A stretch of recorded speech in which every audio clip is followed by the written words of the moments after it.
ધોળકા શહેર મહિલા મોરચા દ્વારા સંવિધાન ગૌરવ દિવસની ઉજવણી કાર્યક્રમ યોજાયો હતો।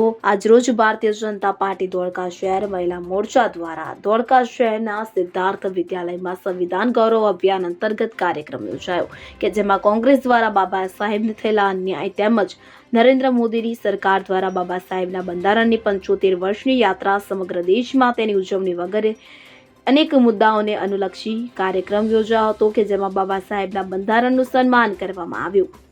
આ કાર્યક્રમમાં શહેર પ્રમુખ સુનિલભાઈ પટેલ, જિલ્લા મંત્રી ભારતીબેન રાણા, પ્રદેશ મહિલા મોરચા કારોબારી સભ્ય માણેકબેન પરમાર, જિલ્લા મહામંત્રી અનામિકાબેન ભટ્ટ, કાર્યક્રમના ઇન્ચાર્જ મિનીશભાઈ પટેલ, શુભમ ઠાકોર, મોરચા પ્રમુખ કનકલતાબેન ભટ્ટ, પિયુષ કારેલિયા, કલ્પેશ પટેલ, મહિલા મોરચાની બહેનો, સિદ્ધાર્થ વિદ્યાલયના ચેરમેન હસમુખભાઈ પરમાર, કાલિદાસભાઈ વાઘેલા, વિદ્યાર્થી બહેનો ભાઈઓને પત્રિકા વિતરણ કરવામાં આવી હતી તેમજ બાબા સાહેબની પ્રતિમાને પુષ્પાંજલિ અર્પણ કરવામાં આવી હતી। Idris Shaikh, CN24 news. હવે જુઓ દેશ દુનિયાની તમામ ખબરો તમારી આંગળીના ટેરવે। ઉઠાવો મોબાઈલ અને ગૂગલ પ્લે સ્ટોર પરથી ડાઉનલોડ કરો અમારી CN24 ન્યૂઝ મોબાઈલ એપ।